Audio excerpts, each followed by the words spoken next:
I'd been watching Trailer Park Boys when my roommate Alex suddenly barged in through the front door, stumbling over himself as his neck craned to look behind him.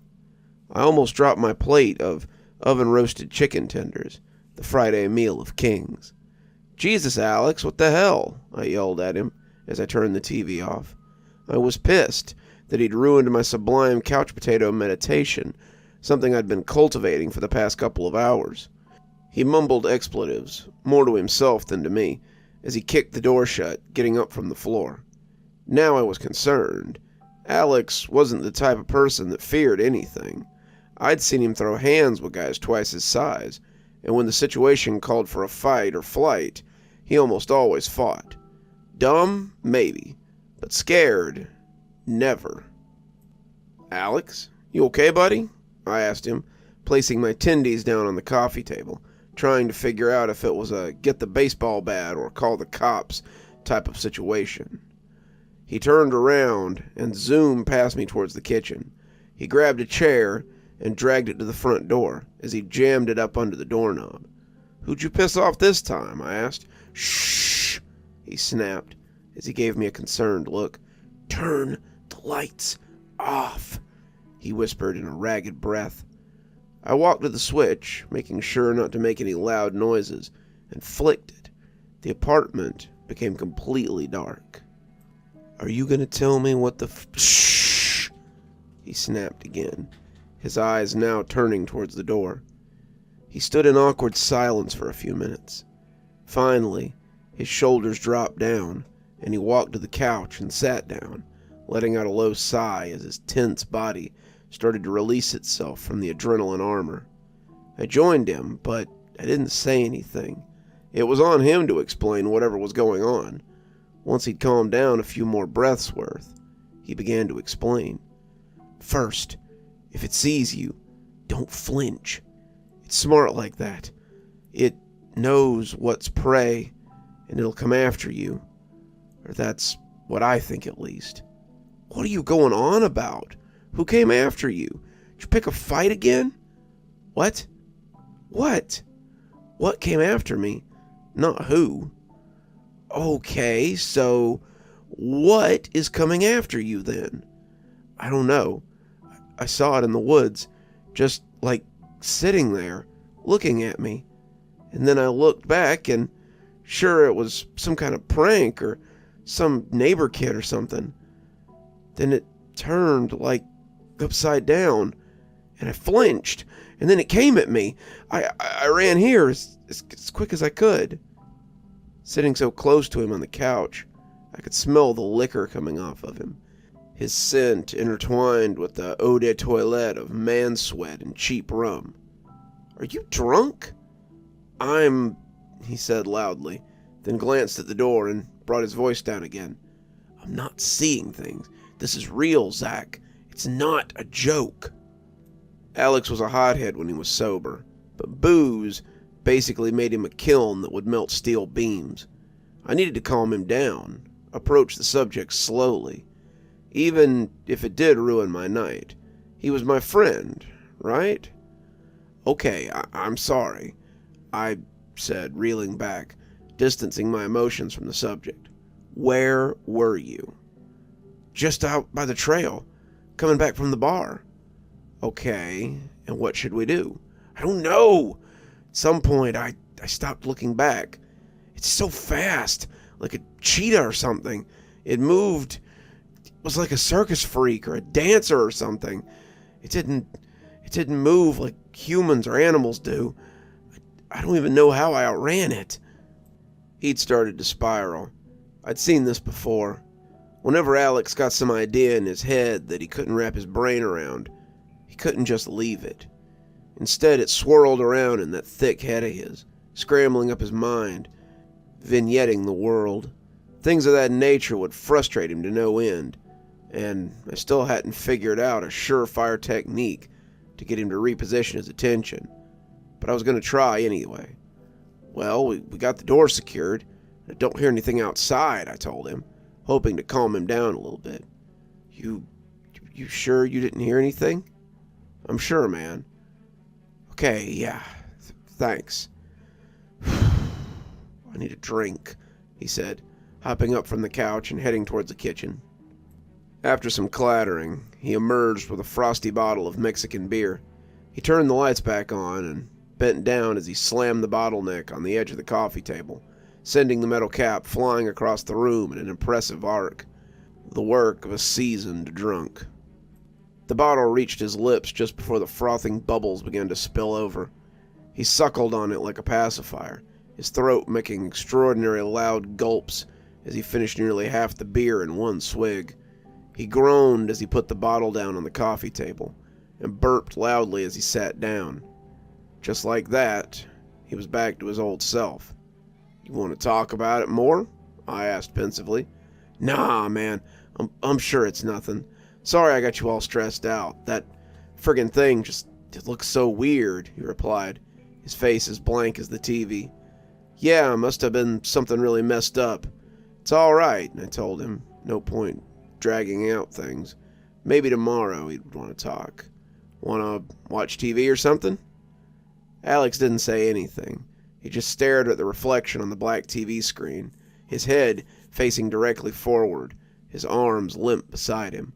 "Alex? TV?" I pestered, but there was no reply. I looked towards where his gaze had sank to see if he was staring at something in particular.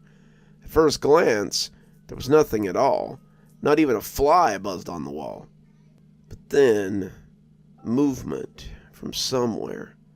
For a second, all I could process was that something flickered, changed shape in what I was seeing. But I was unable to piece together what it was. Then it clicked. It was on the TV screen, which reflected us sitting on the couch. Alex's head began to twist, like it was a clock. Except, instead of hands, it was his mouth and eyes and nose that shifted around, turning and turning, pulling his skin and flesh as bones cracked and tendons snapped inside his head.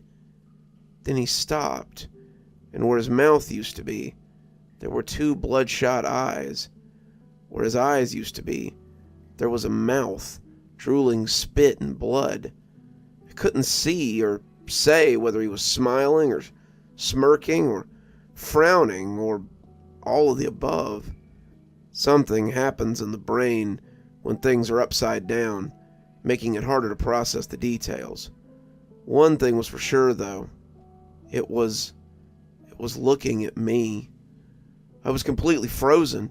I could barely feel my legs, and my throat became as dry as a desert. All I wanted to do at that moment was finish off Alex's beer. But I didn't scream or run or throw punches. I just stared at it through the reflection, and it stared at me. After an eternity, the upside-down Alex got up from the couch and limped in front of the TV, blocking it with his body.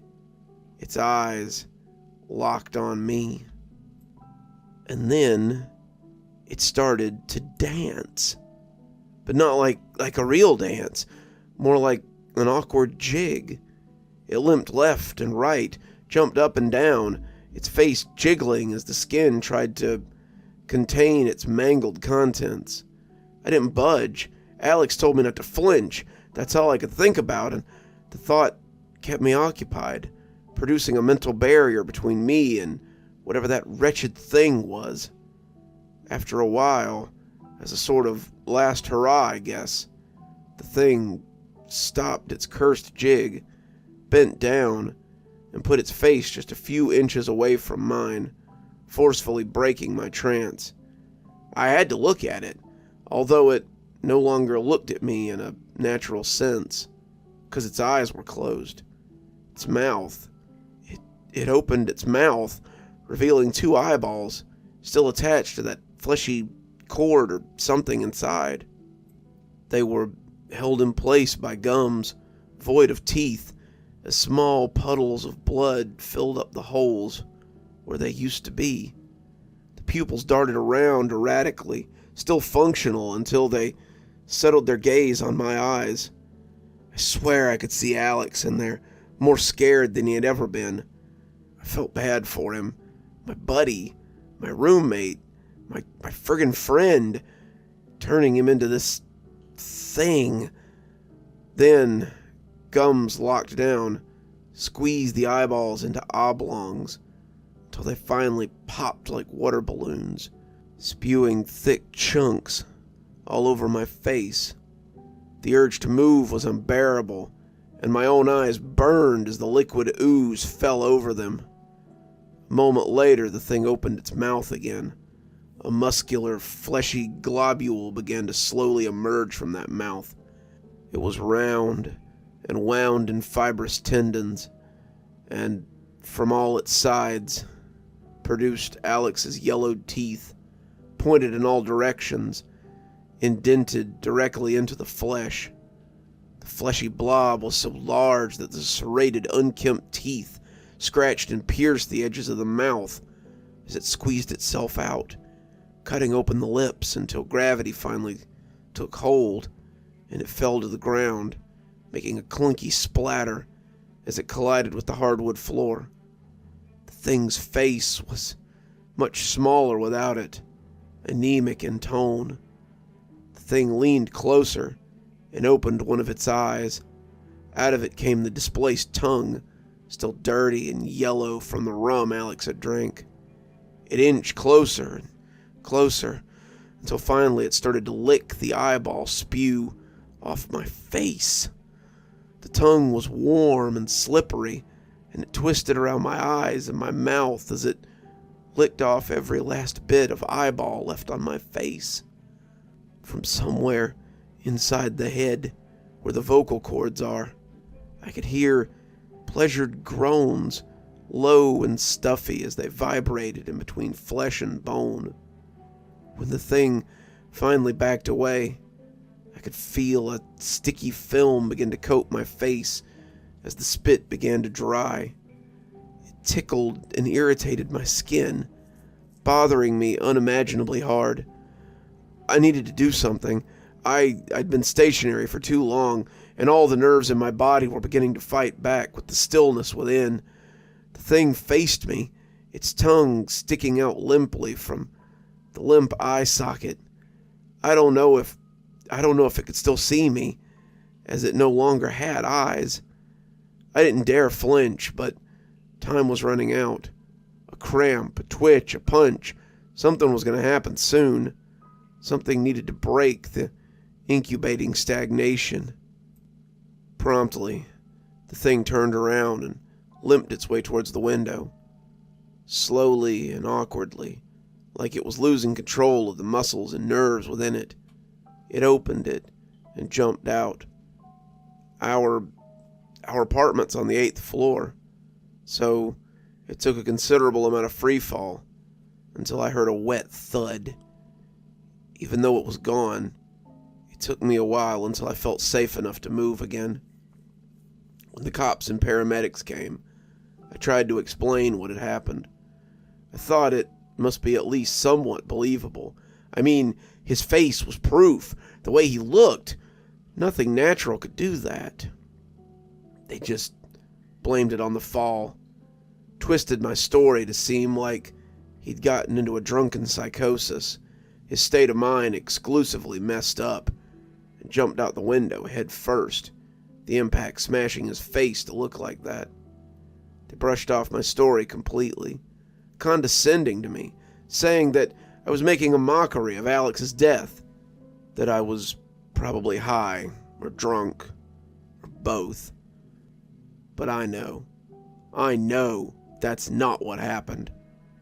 But that's all I really know, and it's not enough for much else. I can't fight this. I can't reason with it. And Alex is gone forever. I'm grateful for being alive, but I'm more scared than ever. I mean, the thing must have died with Alex, right? But what's been chewing at the back of my mind ever since is the fact that I never found that flesh-tooth globule that the thing vomited out. The paramedics and the cops said that they found nothing either, which they mostly used as evidence to disprove my story. You're still here. I thought you might be. Thanks for joining me for tonight's story. If your insatiable appetite for horror knows no bounds, might I suggest one of our playlists, or one of our previous stories in the archive? There should be one appearing at the end of the story any minute now. And of course, if you're not subscribed, why not go ahead and hit that subscribe button? Maybe hit that notification bell so you don't miss any of the spooky things that we do here. If you prefer your horror a little more analog, you can always pick up one of my books. There's a link below to my latest, and it'll take you to all the great things that I've posted on Amazon. For my book lovers in the audience, I always suggest coming on down to Patreon so you can become part of my ghostly reader tier and get a book anytime I write one, which is usually about twice a year. Speaking of my patrons, let's go ahead and thank them. Thanks to Janet for being our Spooky Skeleton tier contributor, and thanks to Hi Stacy, Winter, Xaronan, Emily Coltsfoot, Stephanie Carrington, Marianne Schuler, Tyler Parker, and Jennifer Damron for being our Ghostly Reader tier contributors. Thanks, everyone. We just couldn't do the show without you. If you're thinking you might like to become one of my patrons, follow the link below to my Patreon. And as always, however you support the show, I appreciate it. Till next time, Dr. Plague, signing off. Have a wonderful evening.